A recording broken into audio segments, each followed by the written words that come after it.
नमस्कार. श्री स्वामी समर्थ. मी अम्रपाली लोखंडे. स्वागत आहे तुमचं माझ्या यूट्यूब चॅनेलवरती. तर चला, नव्याची सुरुवात देवाच्या नावाने करूयात आणि आपलं म्हणणं जगभरात पोचवण्यासाठी सोशल मीडियाचा वापर करूयात.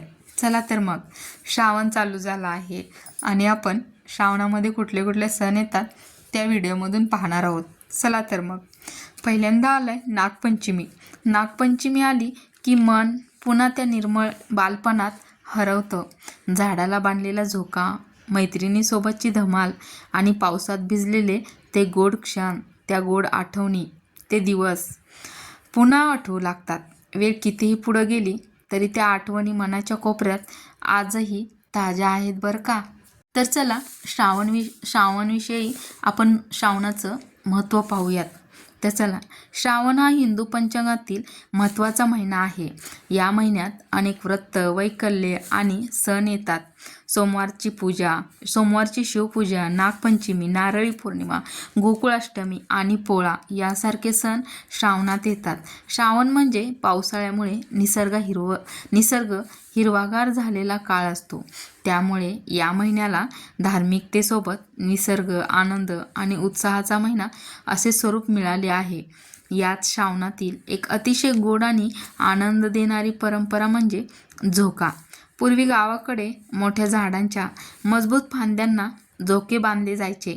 नागपंचमीच्या आसपास घरातील मुली, महिला आणि लहान मुले एकत्र येऊन झोके घेत असत. झोका घेताना पारंपरिक श्रावणी गाणी म्हटली जायची. हसणं, गप्पा गोष्टी, फुगडी, झिम्मा आणि सणाचा आनंद घेतला जायचा. यामुळे संपूर्ण वातावरण उत्साहाने भरून जायचं. तर बघा, झोका पंचमी का खास असते आपण पाहूयात. तर महाराष्ट्राच्या लोकपरंपरेत नागपंचमीला झोका घेण्याची प्रथा आहे. अनेक भागात आढळते.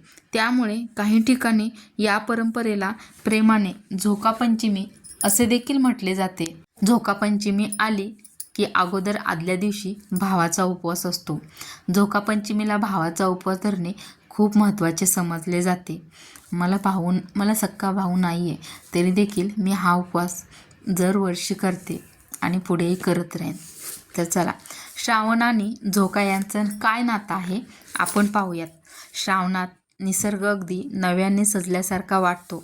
झाडांना नवी पालवी फुटलेली असते, सर्वत्र हिरवाई असते आणि पावसामुळे वातावरण प्रसन्न झालेलं असतं.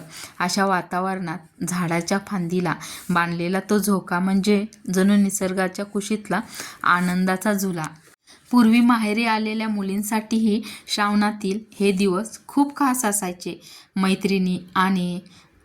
मैत्रिणी आणि नातेवाईक एकत्र जमायचे आणि सणाचा आनंद घ्यायचे. आजच्या काळातली परंपरा बघा, गेला काळ कसा होता आणि आजचा काळ कसा आहे. आजचा काळ संपूर्णपणे बदलला आहे. शहरांमध्ये मोठमोठी झाडे आणि मोकळ्या जागा कमी झाल्या आहेत. झाडाची कटे जास्त प्रमाणे होत आहे. रिकाम्या जागांवरती घरं होत आहेत. त्यामुळे पूर्वीसारखे झोके सर्वत्र दिसत नाहीत. पण आपल्या संस्कृतीतील या सुंदर आठवणी आपण जपायला हव्यात. पहिलं कसं होतं, लग्न झालेल्या मुली देखील या सणाचा आनंद घेण्यासाठी 4 दिवस अगोदरच माहेरी यायच्या. तर असो, पण आपल्या संस्कृतीत या सुंदर आठवणी आपण जपायला हव्यात. परंपरा जपणे म्हणजे काय करणे, फक्त जुने विधी करणे का तर नाही. त्यामागचा आनंद, आपुलकी, निसर्गाशी असलेलं नातं आणि माणसामधील प्रेम पुढच्या पिढीपर्यंत पोहोचवणे होय. म्हणूनच श्रावण आला की चला आपल्या जुन्या सुंदर परंपरा जपा. शेवटी मी एवढंच म्हणेन, श्रावणाची हिरवाई, झोक्याची गोड झुलणी आणि जुन्या आठवणी यातच दडलेला आहे आपल्या संस्कृतीचा खरा आनंद. तर ही आहे श्रावणाबद्दलची माहिती. तर चला, हा व्हिडिओ तुम्हाला आवडला असेल तर लाईक करा, आपल्या मित्रमैत्रिणींना आणि कुटुंबियांना शेअर करा आणि अशाच सुंदर माहितीच्या व्हिडिओसाठी आपल्या चॅनेलला नक्की एक सबस्क्राईब करा. चला, श्री स्वामी समर्थ, श्री स्वामी समर्थ, श्री स्वामी समर्थ. धन्यवाद. चलो बाय, भेटूया पुढच्या व्हिडिओमध्ये.